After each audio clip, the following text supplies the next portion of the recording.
how can we burn fat? Well, that's what we all want to do.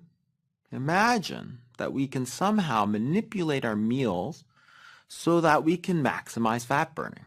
How do we do this? Well, first of all, we have to understand what happens to our physiology when we eat. So when we eat food, the hormone insulin starts to rise. And insulin is a storage hormone. It stores some of this energy in our livers and in our fat cells. So sugar gets stored in the liver as glycogen, and fat gets stored as well. When we stop eating, the insulin levels start to fall, and what happens is that we start to bring this energy back out. So that when we're fasting, usually during sleeping, for instance, we don't have to constantly eat to feed ourselves because we're generating this energy from the fuel that we've stored away. And this is a normal situation. So you eat, energy gets stored. As you don't eat, the energy comes back out. Now, there are two main fuel sources for the body. The body can burn sugar, and the body can burn fat. And you have to understand that the body can switch from one to the other without any problems. This is a normal situation. Sugar is like the money in your wallet. It's easily available, but you can only store a certain limited amount. So you can take it in, you can take it out. It's very easy for the tissues to use. Fat, on the other hand, is like the money in your bank. There's an unlimited amount of storage, but it's not so easy to get to.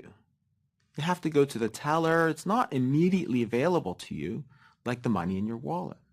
And this really explains partially why it's so hard to burn fat, because it's not that accessible to you.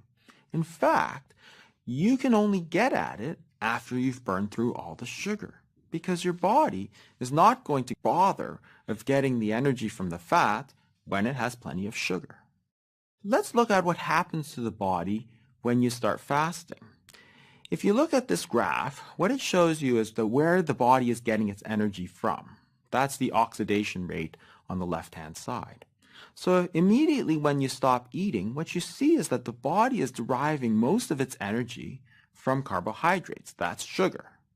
And the immediate part after fasting, you can see that most of the energy is still derived from sugar. But after about 24 hours or so, those stores start to run out.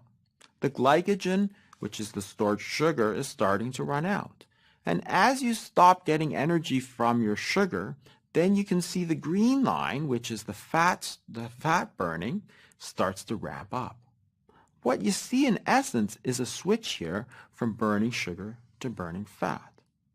At no time do you see the protein really become a major problem. We're not burning protein for fuel. Protein is what we want our muscles, our tissues to be made out of. It's important. And you see that the body conserves the protein through the entire process. We're not burning muscle, we're burning fat.